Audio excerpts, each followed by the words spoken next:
We will now demonstrate titrations.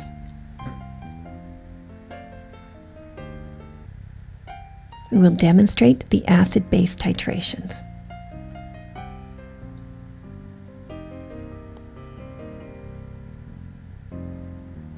Typically, the acid solution is in the Erlenmeyer flask and the base is in the burette.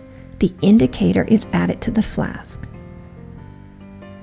Pipette a precise volume of acid into the flask. Label your glassware. Distilled water can be added to increase the volume and make the endpoint easier to detect.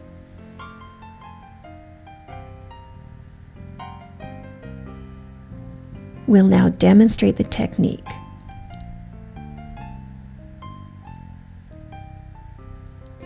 Remember to record the initial volume of base from the burette.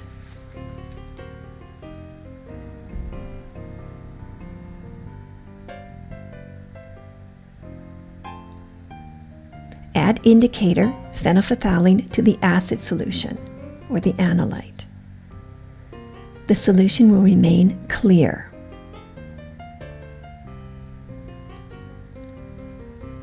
Begin your titration.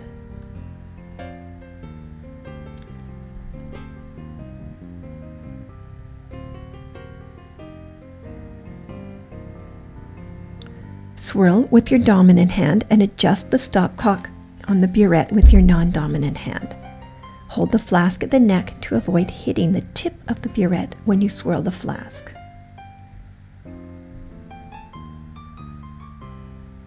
Add the solution quickly at first. When you start to see traces of pink that fade quickly, add the solution very slowly and carefully. Add it dropwise, swirling between drops. You want to catch the endpoint within a drop. Titrations are very precise analytical techniques if you're careful and you work slowly.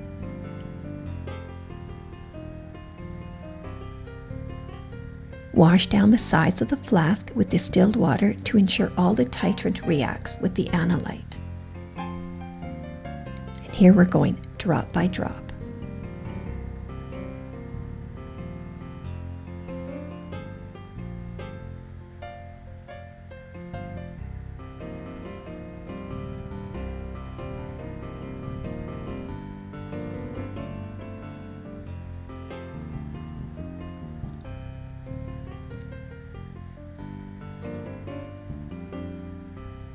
And you've got the endpoint. It's a very pale pink.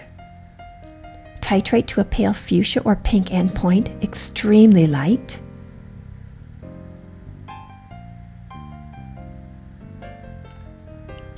This is too far past the endpoint. You've added too much titrant and you have to start again.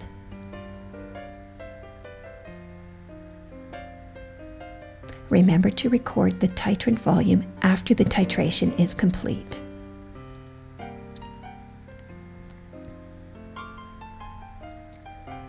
Our chemistry 0871 acid-base titration reverses.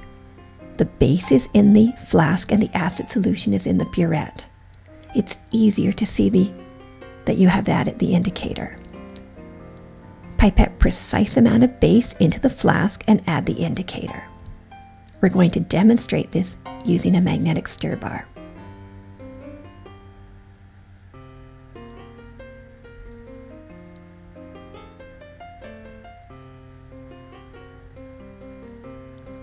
So we'll add the indicator and position the flask with the stir bar on the stirrer. Adjust the stirring rate. Do not adjust the heat. And of course, read your initial volume.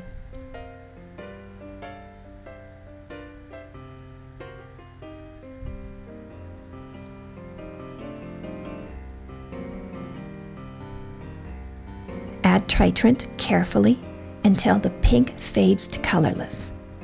Stop the moment the solution is colorless. And it can go very slowly at the end, adding only one drop at a time. And as you can see, it's gone colorless.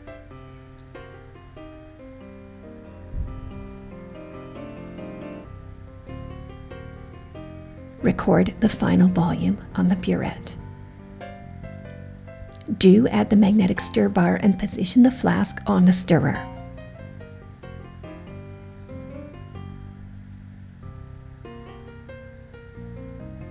Remember to add the indicator. It will be bright pink at the beginning for this titration. Do remember to record the initial volume.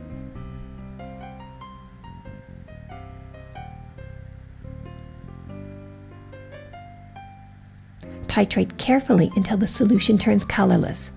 Be careful not to go past the end point. Always remember to record the solution volume after the titration is complete.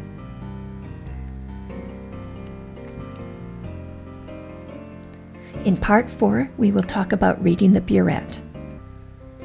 Titrations are very precise, and you can read the burette to 1/100th of a milliliter.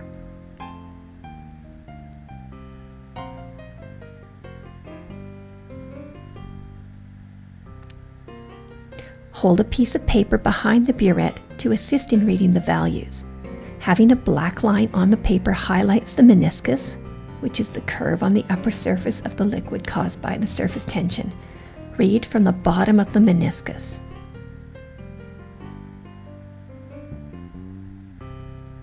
Read the liquid at eye level and estimate to the nearest 0.01 milliliter.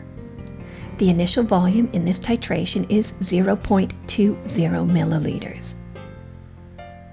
Record it to the 100th of a milliliter. Ensure you read the volume correctly. It increases as you go down. This final volume is 42.68 milliliters, not 43.32. Be careful and check with your partner at the beginning until you're sure you've got it right. Titrations allow you to precisely measure concentrations. We hope these videos have helped.